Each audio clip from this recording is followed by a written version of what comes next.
gazon la woon mais aussi joué na beach soccer champion d'Afrique ci atum 2009 ak sélection beach soccer alors Sénégal mi ngi joué coupe du monde daan na Uruguay si je ne m'abuse 5 buts à 6-1 tey ñu dóor 5-3 on est bien parti et en plus de ça tey champion en titre la ñu dóor di Portugal. Oui, tout à fait. Je pense que Sénégal ba mu dalee commencer di jouer Coupe du monde beach soccer ba tey jii nii je pense que musul def départ bu gënee ni bu mu def nii ren. Je pense que c'est une bonne chose déjà que battre le champion du monde en titre, c'est déjà un exploit. Et que tey jii nii je pense que c'est une bonne chose déjà pour am place numéro 1 si poule bi. Parce que ça peut soo demee huitième de finale na am un adversaire plus facile. Et que tey jii nii comme Sénégal objectif am ci coupe du monde bi mooy aller au minimum en demi-finale parce que depuis plusieurs participations Sénégal mu ngi wut pour jéem a qualifier en demi-finale ba léegi arrivé wu ko et que tey jii nii battre le Portugal en phase de poule 5-3 en plus. ñëpp xam nañu Portugal lan lay représenter dans le beach soccer. Je pense que c'est une très grande nation dans le beach soccer qui fait de très bonnes choses et je pense que là ils ont réussi un exploit aujourd'hui. Maintenant, il faut pas s'arrêter sur cet exploit, il faut continuer. Je pense que déjà c'est un prochain match mardi, c'est contre Oman. Ce sera moins difficile que le Portugal, mais il faudra gagner ce match pour assurer la première place et avoir un adversaire pas trop difficile en huitième de finale. Et que tey déjà li si gën a métti woon mooy si contexte bi. Contexte bi avec la perte de la maman de Raoul. La veille d'un match, tu perds un être si cher et qu'il est arrivé à se surpasser. Il est arrivé à se concentrer def match mu def tey jii nii ba am victoire. Je pense que c'est une bonne chose.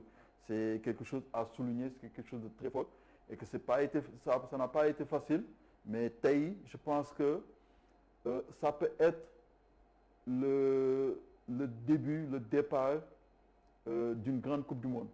Tey ça peut être mën na leen dafa nakar boo xam ne que mën na gën a suude équipe bi mën na gën a suude groupe bi. Et que man avant-hier non démb et que j'en parlais avec Mamadou Diallo qui est l'entraîneur adjoint. Et on a discuté, on a échangé te ñoom xamoon nañ que ça allait pas être facile contre le Portugal parce que ñu xam ne Portugal lan lay représenter si beach soccer ñoom xamoon nañ ko mais mën naa ko gëm leen ko rek football lépp mën na si am. Heureusement ils ont fait ce match gagné ko par cette victoire. Léegi il faut se reposer, se préparer pour mardi, essayer d'assurer la victoire pour être premier de la poule et pour à partir des huitièmes de finale foofu la difficulté yi di commencer.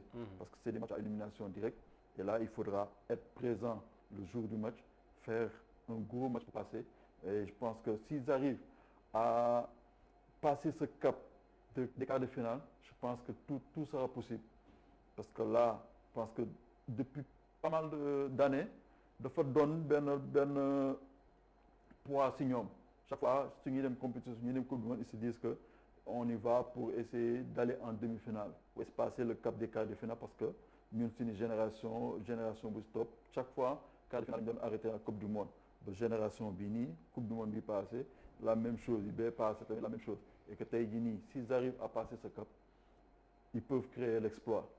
Parce que ils peuvent créer l'exploit parce que heureusement ils ont un staff technique boo xam ne ils ont l'expérience. Un staff technique boo xam ne que ils ont fait leur classe au niveau du beach soccer. Ils ont joué des coupes d'Afrique, ils ont joué des coupes du monde xam nañu bu baax. Et avec l'expérience qu'ils ont, ils peuvent être d'une utilité pour les gosses.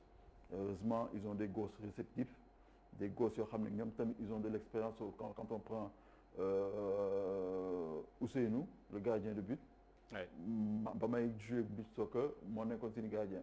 mu ngi foon ba tey jii nii moo fa nekk donc il y a une certaine expérience boo xam ne que mu góos yi mën nañu wéeru si moom mën nañ ko utiliser et je pense que tey jii nii la victoire bu ñu am nii si Portugal ça peut être le départ d'une grande coupe du monde pour eux.